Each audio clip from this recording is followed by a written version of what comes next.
서울역 지하도 한 구석. 이강우 40세는 낡고 해진 담요를 뒤집어 쓴 채 웅크리고 있었다. 그의 얼굴은 거뭇한 때와 수염으로 뒤덮여 있었고 앙상하게 마른 손은 추위에 검게 변해 있었다. 그는 겉보기에는 여느 노숙자와 다름없었다. 사람들은 그를 스쳐 지나갔고 가끔 던져주는 동전 몇 입 외에는 아무도 그에게 눈길조차 주지 않았다. 그는 그 모든 것을 묵묵히 받아들였다. 마치 자신이 세상에 존재하지 않는 그림자처럼 살아가고 있었다. 강우의 삶은 매일 똑같았다. 새벽녘, 지하도의 차가운 공기가 그의 폐부를 찌르면 그는 희미하게 눈을 떴다. 귓게는 지하철이 지나가는 굉음과 사람들의 발소리, 그리고 멀리서 들려오는 도시의 소음이 뒤섞여 들려왔다. 그는 쭈그리고 앉아 전날 남은 빵 부스러기를 씹었다. 퀴퀴한 지하도 냄새와 함께 알 수 없는 고독감이 그의 몸을 감쌌다. 그는 종종 고개를 들어 역을 오가는 사람들을 바라보았다. 화려한 옷을 입고 바쁘게 움직이는 그들의 모습은 간구에게는 닿을 수 없는 다른 세상의 풍경 같았다. 그의 눈빛은 늘 어딘가를 응시하는 듯했지만 그 속에는 오래된 슬픔과 알 수 없는 회한이 담겨 있었다. 간구는 늘 자신의 귀 뒤에 있는 희미한 흉터를 무의식적으로 만지곤 했다. 그것은 어릴 적 사고로 생긴 흉터라고 들었지만 그는 그 사고에 대한 기억이 없었다. 다만 그 흉터가 어떤 끔찍한 진실과 연결되어 있다는 막연한 예감에 늘 사로잡혀 있었다. 그는 낡고 구겨진 주머니 안에서 빛바랜 사진 한 장을 꺼냈다. 사진 속에는 앳된 얼굴의 강구가 교복을 입은 채 젊고 아름다운 여인의 옆에 서 있었다. 그 여인은 다정하게 강구의 어깨를 감싸 안고 미소 짓고 있었다. 강구는 사진 속 여인을 보며 알 수 없는 그리움에 잠겼다. 그녀가 누구인지, 왜 자신에게 이런 사진이 있는지 그는 알지 못했다. 강구는 길거리에서 구걸했지만 결코 탐욕스럽지 않았다.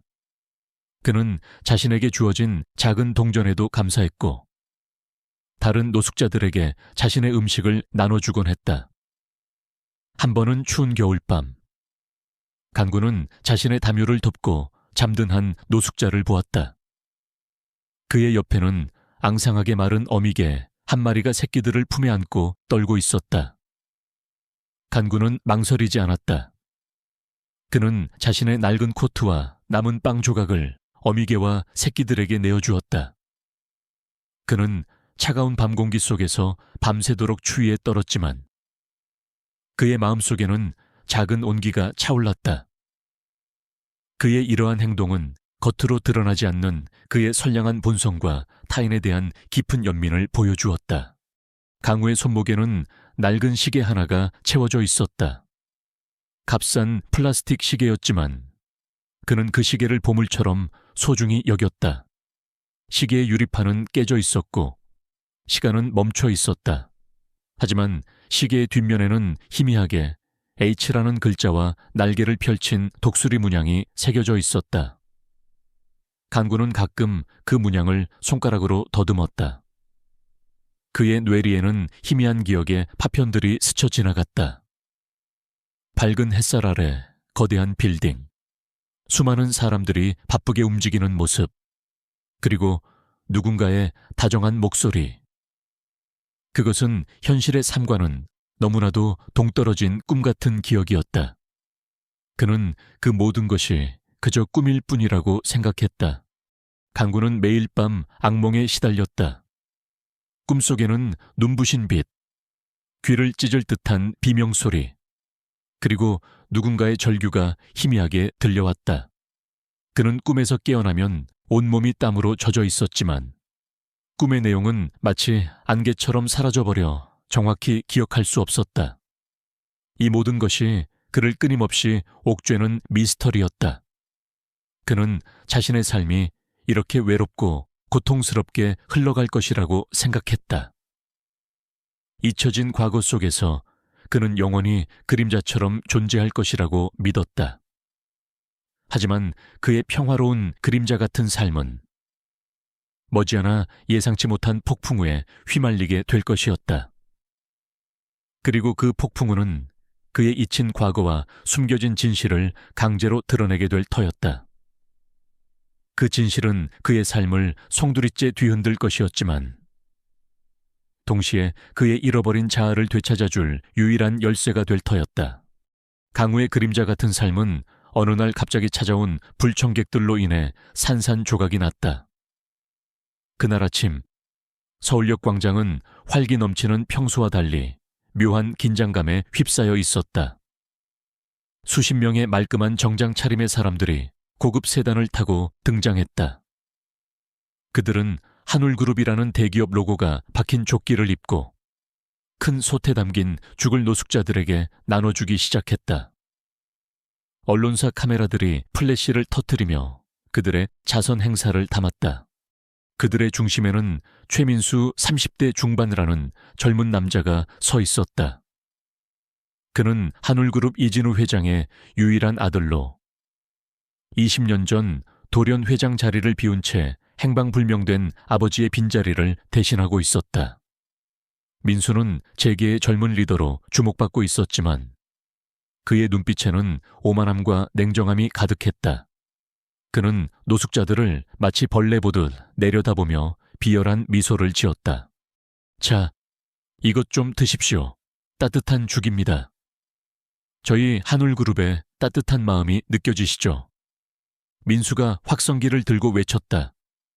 그의 목소리는 겉으로는 친절했지만 그 속에는 노숙자들을 향한 경멸이 숨겨져 있었다. 간구는 그를 보며 묘한 기시감을 느꼈다. 20년 전 잃었던 기억 속 희미하게 남아있던 한울그룹의 독수리 문양과 함께 어린 시절 보았던 어떤 남자아이의 얼굴이 스쳐 지나가는 듯했다. 간구는 자신의 차례가 되자 죽 한 그릇을 받아들었다. 그때 민수가 그의 앞에 섰다. 민수는 간구의 낡은 옷차림과 더러운 손을 보며 얼굴을 찌푸렸다.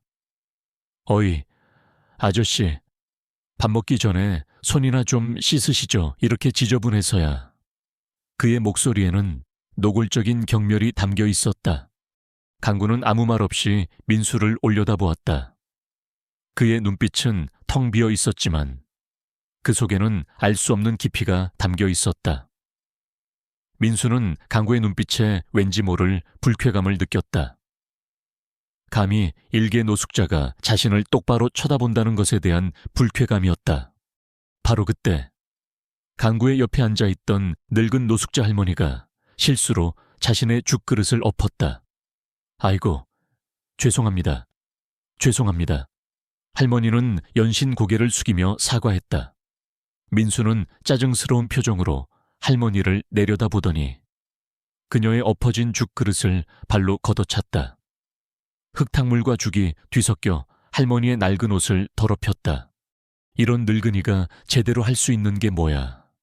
다 늙어 빠져서 민폐만 끼치는 주제에 민수의 목소리는 분노로 가득했다. 할머니는 겁에 질려 흐느꼈다. 간구는 더 이상 참을 수 없었다. 그의 심장이 격렬하게 요동쳤다. 20년 동안 잊고 지냈던 어떤 감정이 그의 마음속에서 뜨겁게 끓어올랐다. 그것은 분노였다. 그리고 약자를 보호해야 한다는 강렬한 본능이었다. 그의 뇌리에는 희미한 어머니의 목소리가 맴돌았다. 어떤 불의 앞에서도 절대 고개 숙이지 마라.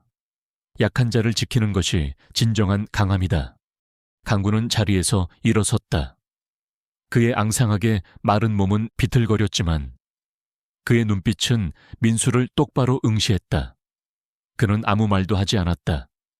그저 민수의 발 아래 엎어진 할머니와 흩어진 죽그릇을 번갈아 바라볼 뿐이었다. 그의 침묵은 오히려 민수를 더욱 자극했다. 민수는 간구의 태도에 분노했다. 감히 일개 노숙자가 자신에게 대든다는 것에 대한 모욕감이었다. 이 게으른 노숙자 주제에 어디서 감히 눈을 그렇게 떠 네가 뭘 할 수 있다고 당장 꺼져. 민수는 자신의 옆에 서 있던 건장한 경호원 박성호 40대 후반에게 명령했다. 박성호는 과거 특수부대 출신의 냉혹한 인물로 민수의 그림자처럼 행동하는 충직한 신복이었다. 박상무, 저놈 끌어내. 박성호는 망설임 없이 간구의 어깨를 밀쳐냈다. 간구는 휘청거렸지만 쓰러지지 않았다. 그의 발은 땅에 단단히 뿌리내린 듯 흔들림 없었다. 그의 낡은 시계에 새겨진 독수리 문양이 그의 땀으로 번뜩였다. 이 작은 충돌은 간구의 잊힌 과거를 강제로 세상에 드러낼 서막에 불과했다. 그의 평화로운 그림자 같은 삶은 이제 완전히 파괴되었다. 그는 더 이상 지하도 구석에 숨어 지내는 노숙자가 아니었다. 그는 이제 자신의 의지와는 상관없이 거대한 폭풍의 한가운데로 던져졌다. 이 모든 상황은 한 여인의 눈에 띄게 되었다. 이지혜 30대 초반 사회의 부조리를 고발하는데 열정적인 젊은 탐사보도 기자였다. 그녀는 한울그룹의 보여주기식 자선 행사를 취재하기 위해 광장에 나와 있었다. 지혜는 민수의 오만한 태도와 간구의 흔들림 없는 눈빛을 모두 보았다. 특히 간구가 경호원의 폭력적인 행동에도 불구하고 쓰러지지 않는 것을 보고 묘한 기시감을 느꼈다.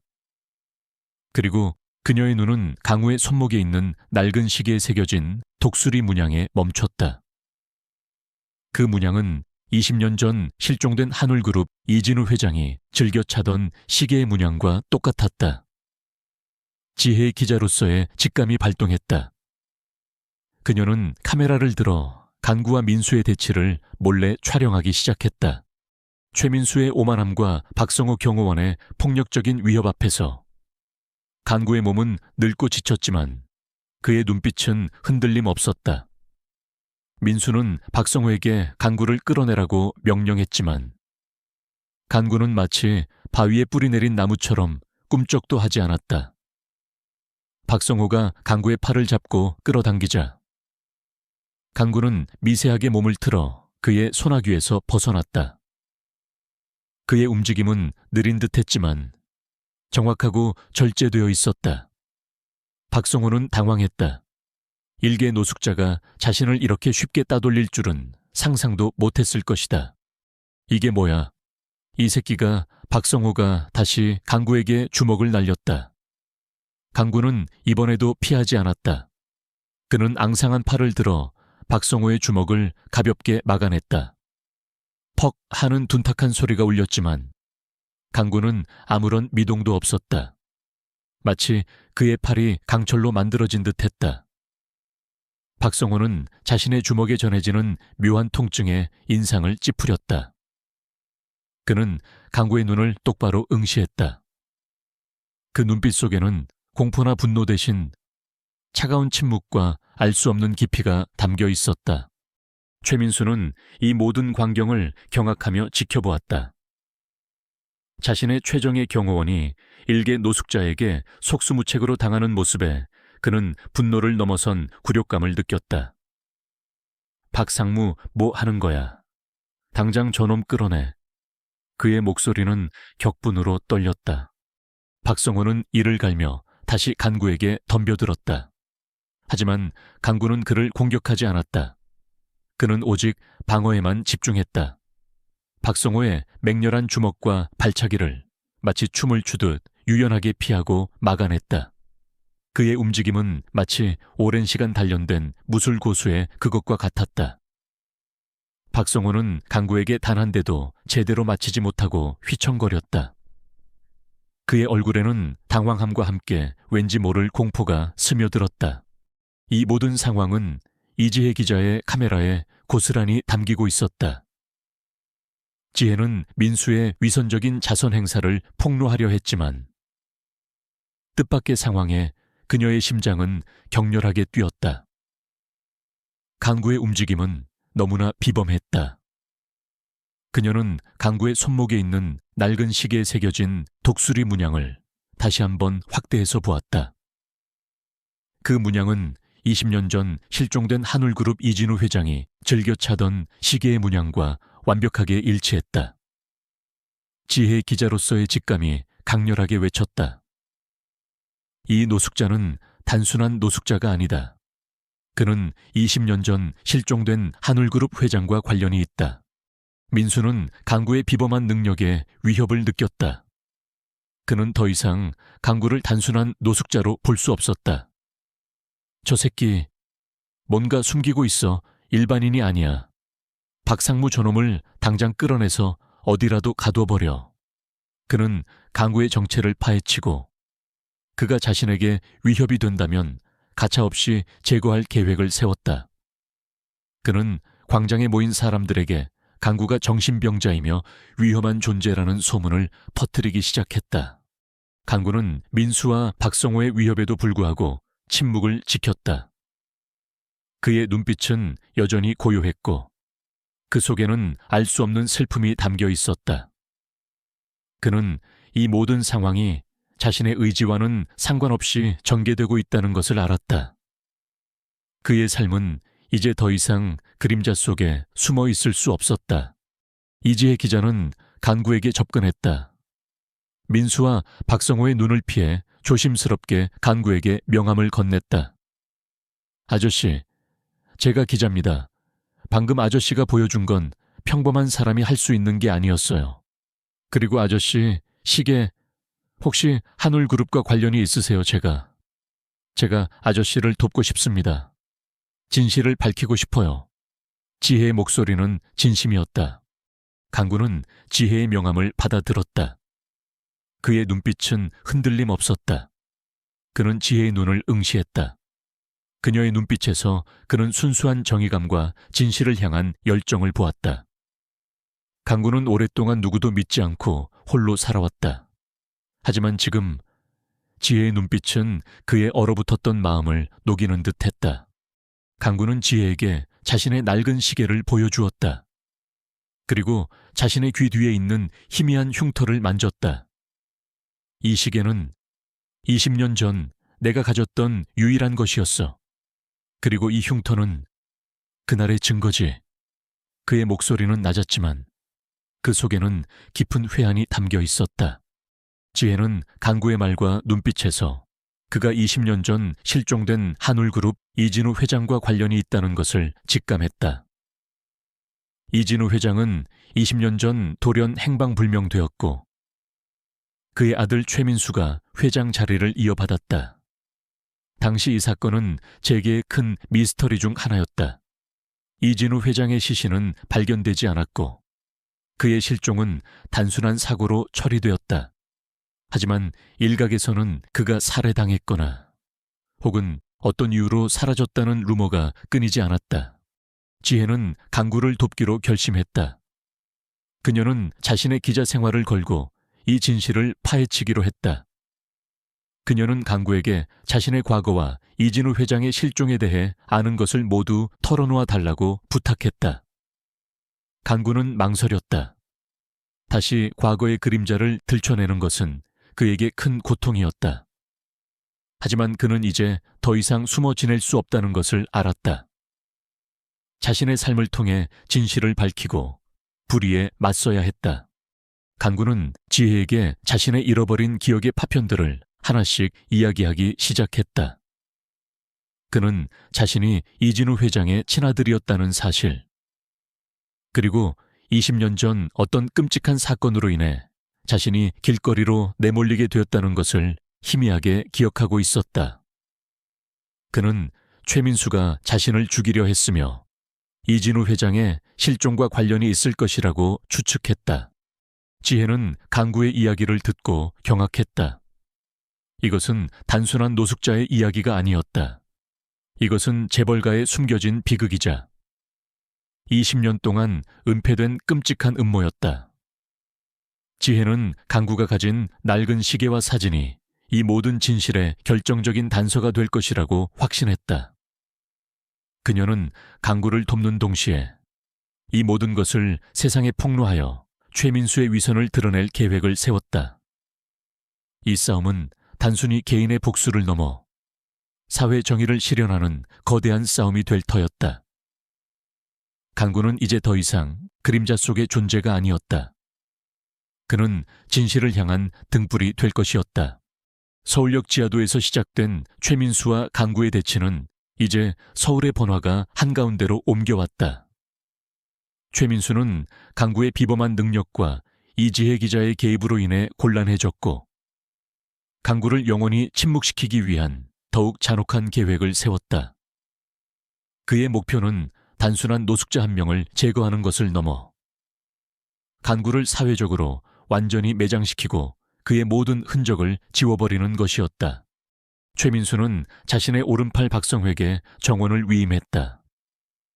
박성호는 강구가 자주 머무는 지하도 주변의 노숙자들 사이에 스파이를 심었고, 그들의 입을 통해 강구에 대한 악의적인 소문을 퍼뜨렸다. 저 노숙자, 사실은 도박꾼이래. 지하도에서 사람들을 괴롭히는 위험한 인물이래. 얼마 전 터진 노숙자 보호소 절도 사건도 저 노숙자 소행이라던데. 소문은 꼬리에 꼬리를 물고 퍼져나갔고, 한때 강구에게 연민을 보였던 다른 노숙자들마저 그를 경계하기 시작했다. 강구는 다시 한번 사회의 가장 밑바닥에서 고립되었다. 그뿐만이 아니었다. 최민수는 언론을 교활하게 이용했다. 그는 자신의 아버지가 20년 전 실종된 사건과 강구를 교묘하게 연결시켰다. 실종된 이진우 회장의 시계가 노숙자에게서 발견됐다. 혹시 이 노숙자가 회장님의 실종과 관련 있는 것 아닌가? 라는 자극적인 기사를 흘렸다. 언론은 확인되지 않은 사실을 바탕으로 강구를 미스터리한 노숙자, 살인사건의 용의자로 몰아갔다. 강우의 사진은 언론에 대문짝만하게 실렸고, 그는 하루아침에 국민들의 지탄과 호기심의 대상이 되었다. 이게 다 최민수, 지시야 저놈이 아저씨를 죽이려고 해. 지혜는 분노에 차서 말했다. 그녀는 강구를 변호하는 기사를 쓰려 했지만 그녀의 상사들은 한울그룹의 막강한 압력에 굴복했다. 그녀의 기사는 번번이 퇴짜를 맞았고 그녀의 기자로서의 입지마저 위태로워졌다. 강구는 이 모든 것을 묵묵히 견뎠다. 그는 더 이상 비를 피할 곳도 몸을 기댈 곳도 없었다. 그는 지하돼서 쫓겨났고 다른 노숙자들마저 그를 피했다. 하지만 그의 눈빛은 흔들림 없었다. 그의 손목에 있는 낡은 시계와 귀 뒤의 희미한 흉터는 그에게 과거의 아픔을 상기시켰지만 동시에 그가 반드시 밝혀내야 할 진실의 무게를 일깨워 주었다. 지혜는 강구를 돕기 위해 필사적으로 노력했다. 그녀는 강구의 어린 시절 사진과 20년 전 이진우 회장 실종 사건에 대한 자료를 다시 파헤쳤다. 그녀는 사건 당시 이진우 회장의 행방불명에 대해 수상한 점이 많았다는 것을 발견했다. 특히 최민수가 이진우 회장의 실종 직후 너무나 빠르게 회장 자리를 이어받았다는 사실은 그녀의 의심을 더욱 증폭시켰다. 그때 강구의 뇌리에 잊고 지냈던 어머니의 목소리가 섬광처럼 스쳐 지나갔다. 내 아들아, 진실은 네 아버지만이 아는 비밀 장소에 숨겨져 있단다. 그곳에는 너의 아버지의 마지막 유언과 함께 이 모든 음모의 증거가 담겨 있을 거야. 그곳을 찾으면 모든 것이 밝혀질 것이다. 강구는 어머니가 말했던 비밀 장소가 어디인지 필사적으로 기억해내려 애썼다. 그의 낡은 시계에 새겨진 H 문자와 독수리 문양이 그의 뇌리에서 빛났다. H는 한울그룹의 상징이자 그의 아버지 이진우 회장의 이니셜이었다. 그리고 독수리는 이진우 회장이 가장 아꼈던 취미, 바로 매사냥을 의미했다. 강구는 지혜에게 자신의 기억 조각들과 어머니의 목소리에 대한 이야기를 털어놓았다. 지혜 기자님, 아마 제 아버지가 즐겨 찾던 매사냥 훈련장에 뭔가 숨겨져 있을 겁니다. 그곳은 저의 어릴 적 기억 속에 희미하게 남아있는 비밀스러운 장소입니다. 지혜는 강구의 이야기에 깊은 흥미를 느꼈다. 그녀는 즉시 이진우 회장의 과거 행적과 관련된 자료를 다시 뒤졌다. 그리고 마침내 이진우 회장이 매사냥을 즐겼던 경기도 외곽의 한 낡은 훈련장을 찾아냈다. 그곳은 인적이 드문 산속에 위치한 버려진 곳으로 20년 동안 아무도 찾지 않았다고 했다. 바로 그때 최민수가 강구를 무너뜨릴 최후의 수를 던졌다. 그는 공개 기자회견을 열고 강구를 이진우 회장의 실종을 이용해 이득을 취하려 한 사기꾼으로 몰아붙였다. 그는 미리 준비된 가짜 증거들을 제시하며 강구가 자신의 아버지를 협박하고 한울그룹을 파멸시키려 했다고 주장했다.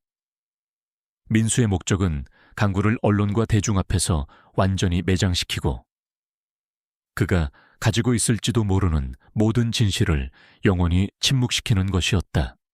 내일 오전 10시 이 기자회견을 통해 이 노숙자의 추악한 민낯을 폭로할 겁니다. 최민수가 비열하게 웃으며 말했다. 강구에게는 시간이 얼마 없었다. 그는 최민수의 기자회견이 열리기 전에 매사냥 훈련장에 숨겨진 진실을 찾아내야 했다. 그렇지 않으면 그의 명예는 물론 진실까지 영원히 묻히게 될 터였다. 이 싸움은 단순히 개인의 복수를 넘어 사회 정의를 실현하는 거대한 싸움이 될 터였다. 강구는 지혜와 함께 마지막 희망을 걸고 매사냥 훈련장으로 향했다. 그의 발걸음은 늙고 지쳤지만 그의 눈빛은 굳건한 결의로 불타오르고 있었다. 그는 자신의 삶을 건 최후의 전투에 나설 준비가 되어 있었다. 최민수의 기자회견이 열리는 오전 10시. 서울의 한 호텔 그랜드 볼룸은 수많은 기자들과 카메라 플래시로 북새통을 이루고 있었다.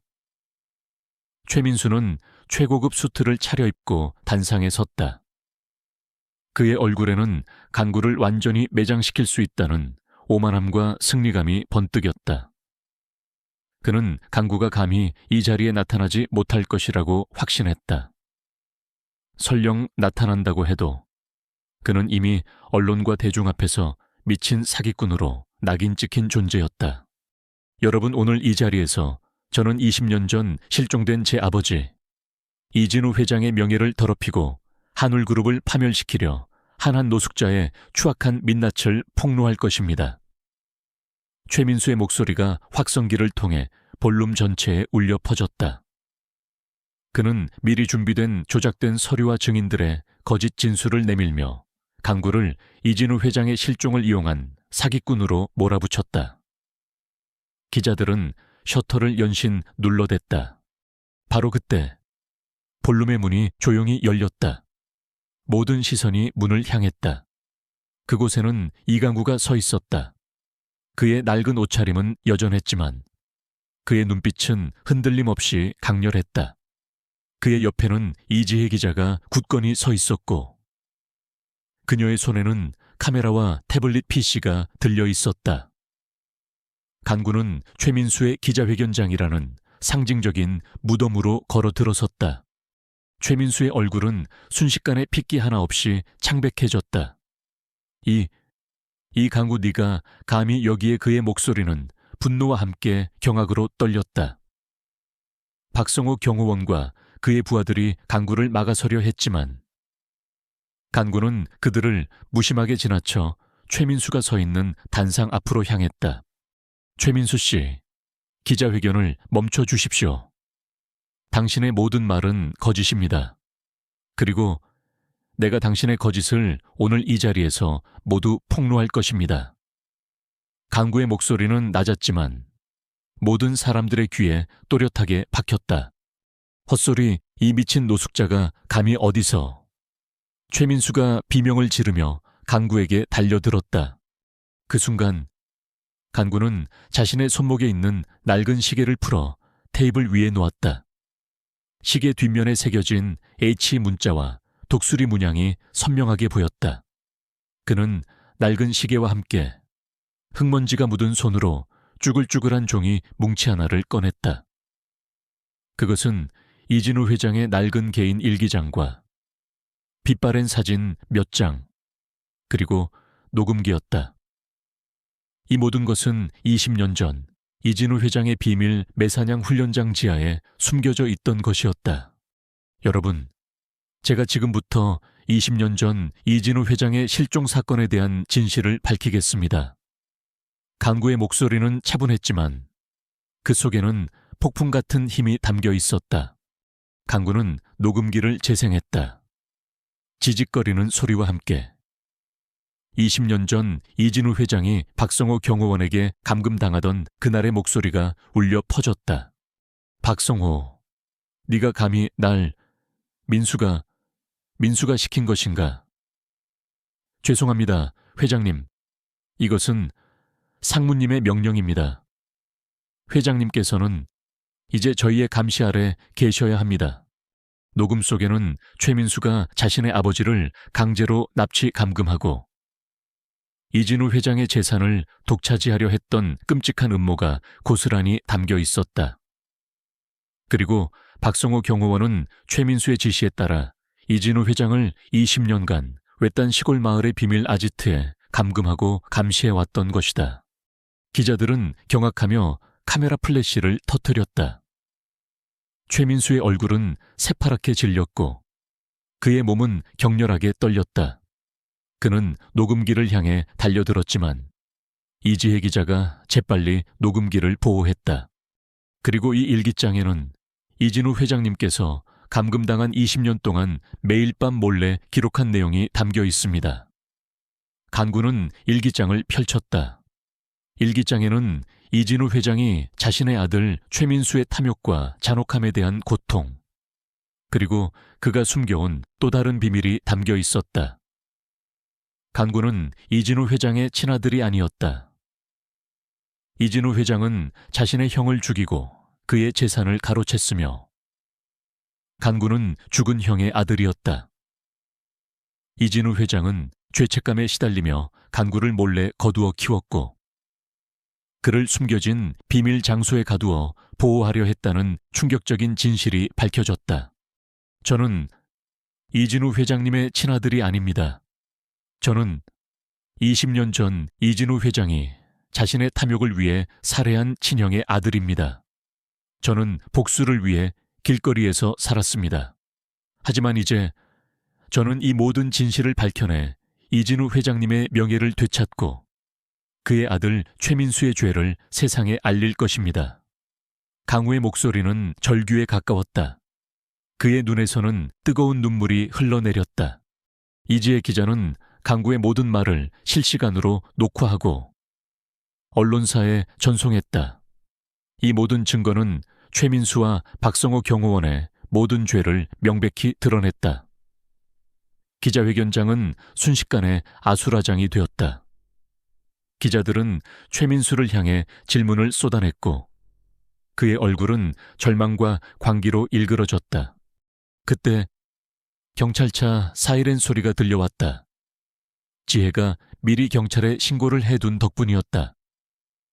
경찰들이 기자회견장으로 들이닥쳐 최민수와 박성호 경호원을 체포하기 시작했다. 최민수는 절규하며 발버둥 쳤지만 이미 늦었다. 박성호 경호원 또한 경찰에게 제압당했다. 그들의 얼굴에는 지옥 같은 고통이 새겨져 있었다. 경찰에 연행되어 가는 최민수는 간구를 향해 증오에 찬 눈빛을 보냈다. 하지만 간구는 그를 보지 않았다. 그는 단상에 놓인 이진우 회장의 일기장을 꽉 쥐었다. 그는 아버지의 억울한 죽음을 풀었고 자신의 존재의 진실을 밝혀냈다. 비록 그 대가는 너무나 잔혹했지만 그는 후회하지 않았다. 그의 손목에 있는 낡은 시계가 햇살을 받아 반짝였다. 그것은 더 이상 비극적인 과거의 상징이 아니라 진실을 향한 굳건한 의지와 새로운 시작을 알리는 희망의 표식이 되었다. 최민수와 박성호 경호원이 경찰에 연행되어 사라지자 호텔 그랜드 볼룸은 충격과 혼란 속에 잠겼다. 20년간 감춰졌던 이진우 회장의 실종과 최민수의 잔혹한 음모가 만천에 드러난 순간이었다. 강구는 단상에 홀로 서 있었다. 그의 낡은 옷차림은 여전했지만 그의 눈빛은 더 이상 슬픔이나 고통에 잠겨 있지 않았다. 그곳에는 진실을 밝혀낸 사람만이 가질 수 있는 굳건한 평화와 알 수 없는 해방감이 깃들어 있었다. 이진우 회장의 20년 감금 사실이 밝혀지고 최민수와 박성호 경호원이 살인 및 살인 방조, 유언장 위조, 감금, 횡령 등 수많은 혐의로 체포되자 한울그룹은 거대한 폭풍에 휩싸였다. 주가는 폭락했고 기업 이미지는 바닥으로 떨어졌다. 하지만 언론과 국민들은 간구의 용기에 경외심을 표했다. 그는 자신의 삶을 걸고 거대한 재벌가의 어둠을 파헤친 진정한 영웅으로 떠올랐다. 강구는 자신의 삶을 돌아보았다. 20년간 노숙자로 살면서 겪었던 고통, 세상의 멸시, 그리고 잃어버렸던 기억 속에서 헤매었던 지난 날들. 이제 그는 모든 진실을 알았다. 자신이 이진우 회장의 친아들이 아니라 살해당한 그의 형의 아들이라는 사실, 그리고 이진우 회장이 죄책감에 시달리며 자신을 숨겨 보호하려 했다는 비극적인 운명까지. 그는 복수심에 사로잡혀 이 싸움을 시작했지만 그 끝에서 그는 진실과 함께 새로운 삶의 의미를 찾았다. 이지혜 기자가 강구에게 다가왔다. 그녀의 눈빛은 존경과 함께 깊은 감사함으로 빛났다. 아저씨, 아니, 강구씨, 정말 대단하십니다. 강구씨 덕분에 20년 전 미제 사건의 진실이 밝혀졌습니다. 강구는 지혜를 바라보며 옅은 미소를 지었다. 이지혜 기자님 덕분입니다. 기자님이 없었다면 이 모든 진실은 영원히 묻혔을 겁니다. 그는 자신의 낡은 시계를 지혜에게 보여주었다. 이 시계는 제 아버지, 이진우 회장이 저에게 남긴 유일한 유품입니다. 그분은 마지막까지 저를 보호하려 했던 분이셨습니다. 지혜는 강구의 이야기에 깊은 감동을 받았다. 그녀는 강구에게 이진우 회장이 숨겨둔 비밀 자금과 유언장을 통해 강구에게 남긴 막대한 유산에 대해 설명했다. 이진우 회장은 최민수의 탐욕을 예상하고 강구에게 모든 재산을 물려주려 했었다. 하지만 강구는 고개를 저었다. 그는 더 이상 돈이나 명예에 욕심이 없었다. 저는 이 모든 재산을 사회에 환원하고 싶습니다. 강구의 목소리는 단호했다. 저와 같은 아픔을 겪는 사람들, 세상의 불의로 인해 고통받는 사람들을 돕고 싶습니다. 강구는 김 변호사에게 연락을 취했다. 김 변호사는 최민수의 압력으로 모든 것을 잃을 위기에 처했지만 강구의 승리로 인해 명예를 회복했다. 김 변호사는 강구의 결정에 깊은 감동을 받았다. 그는 자신의 모든 법률 지식과 경험을 바쳐 강구를 돕겠다고 자원했다. 강구 씨, 당신의 이 결심은 정말 위대합니다. 제가 당신의 변호사이자 동반자가 되어 이 길을 함께 걷겠습니다. 강구는 이름 없는 영웅기금 큐이안 훙무오단 이라는 이름의 재단을 설립했다. 이 재단은 강구처럼 세상에서 소외되고 잊혀진 사람들에게 희망을 주는 것을 목표로 했다. 특히 노숙자들의 자립지원, 범죄 피해자들의 법률 및 심리 상담, 그리고 사회적 약자들을 위한 교육 지원에 집중했다. 이지혜 기자는 자신의 기자 생활을 잠시 중단하고 이름 없는 영웅 기금의 운영을 도맡았다. 그녀는 강구의 뜻을 이어받아 사회의 어두운 곳에 빛을 비추는 데 기여하고 싶었다. 강구는 더 이상 지하돼서 잠을 자거나 음식물 쓰레기를 뒤지지 않았다. 그는 작은 아파트를 얻어 소박한 삶을 시작했다. 그의 집에는 낡은 시계와 이진우 회장의 일기장이 소중히 보관되어 있었다. 그는 매일 밤 일기장을 읽으며 이진우 회장의 고뇌와 마지막 소망을 되새겼다. 그는 이진우 회장이 결코 악마가 아니라 탐욕의 눈먼 아들 때문에 고통받았던 비극적인 인물이었음을 이해하게 되었다. 강구는 이제 노숙자들을 위한 자선 행사에서 밥을 받는 사람이 아니라 밥을 나눠주는 사람이 되었다. 그는 서울역 광장을 찾아가 다른 노숙자들에게 따뜻한 식사를 대접하고 그들의 이야기를 들어주었다.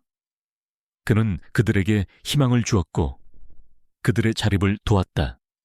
한때 그를 경멸했던 사람들은 이제 그에게 존경의 눈빛을 보냈다.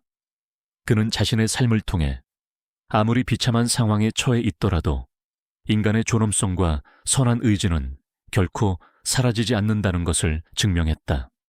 그는 가장 먼저 자신에게 따뜻한 미소를 보여주었던 늙은 노숙자 할머니를 찾아갔다. 할머니는 강구의 변화에 놀랐지만 이내 따뜻한 미소를 지었다. 강구는 할머니에게 따뜻한 밥과 새 옷을 건넸다. 할머니는 눈물을 글썽이며 강구의 손을 잡았다. 고맙다. 정말 고맙다. 강구는 이제 그림자 속에 숨어 살지 않았다. 그는 빛 속으로 걸어 나와 자신의 삶을 통해 진실과 정의가 승리할 수 있다는 것을 증명했다. 그는 자신의 아픔을 통해 다른 사람들을 돕는 새로운 목적을 찾았고 그 과정에서 진정한 평화와 행복을 얻었다. 그의 삶은 이제 사회에 긍정적인 영향을 미치는 의미 있는 삶으로 변모했다. 그의 손목에 있는 낡은 시계와 귀 뒤의 흉터는 더 이상 비극적인 과거의 상징이 아니었다. 그것은 그의 용기와 새로운 시작을 알리는 희망의 표식이 되었다. 2년 후, 이강우는 더 이상 사람들이 서울역 지하도에서 보던 노숙자가 아니었다. 그는 이제 아늑하고 평화로운 동네의 작은 아파트에 살고 있었다. 아이들의 웃음소리와 갓 볶은 커피 향이 어우러진 그곳은 과거의 외롭고 텅 빈 삶과는 극명한 대비를 이루었다. 그의 겉모습은 여전히 소박했지만 그의 눈빛은 그 어떤 값비싼 보석도 줄 수 없는 평화와 만족감으로 빛났다. 깊은 슬픔이나 공허함의 흔적은 사라지고 오직 희망과 삶의 분명한 목적만이 그 자리를 채웠다. 그의 삶은 온전히 이름 없는 영웅 기금 바에 바쳐졌다. 간구의 헌신적인 리더십과 이지혜의 전폭적인 지원 아래 기금은 놀라운 속도로 성장했다. 지혜는 이제 사회운동가로서 명성이 높았고 자신의 모든 기자 경력을 내려놓고 기금 운영에 온전히 몰두했다. 그녀와 강구는 완벽한 파트너가 되어 정의를 위해 싸우고 불행한 이들을 돕는 데 모든 것을 쏟아부었다. 명예를 회복한 김 변호사 또한 기금의 법률 고문으로 자원하며 모든 활동이 투명하고 정당하게 이루어지도록 도왔다. 기금은 여러 도시에 거점 센터와 쉼터를 설립하여 노숙자들에게 단순한 잠자리와 식사를 넘어선 희망을 제공했다. 그들은 직업 훈련, 심리 상담, 그리고 취업 연계 프로그램을 통해 소외된 이들에게 다시 설 기회를 주었다. 간구는 정기적으로 이 센터들을 방문하여 직접 그들의 이야기를 듣고 자신의 경험을 나누며 용기와 희망을 불어넣었다. 그의 진솔한 이야기는 많은 이들의 마음을 움직였고 그는 더 이상 잊혀진 존재가 아닌 진정한 멘토이자 영웅으로 존경받았다. 어느 추운 겨울밤 강구는 자신이 한때 외롭게 지내던 서울역 지하도 아래 익숙한 다리 밑에서 노숙자들에게 따뜻한 죽을 나누어 주고 있었다. 이제 그는 죽을 받는 사람이 아닌 온기를 전하는 사람이었다. 희미한 역사의 불빛이 그의 얼굴을 비추었고 그의 미소는 어두운 밤을 환하게 밝혔다. 그는 죽그릇을 건네받는 한 노파에게 고개를 숙여 인사했다. 노파는 그를 올려다보며 눈물을 글썽였다. 강구는 그녀의 손을 따뜻하게 감싸주었다. 그의 진심 어린 행동은 그 어떤 말보다 깊은 위로가 되었다. 강구 씨, 힘든 건 아니세요? 곁에 선 지혜가 걱정스러운 듯 물었다. 강구는 고개를 저었다. 전혀. 지혜 기자님, 오히려 제가 있어야 할 곳은 바로 여기라고 생각합니다. 이게 제가 살아야 할 삶이니까요.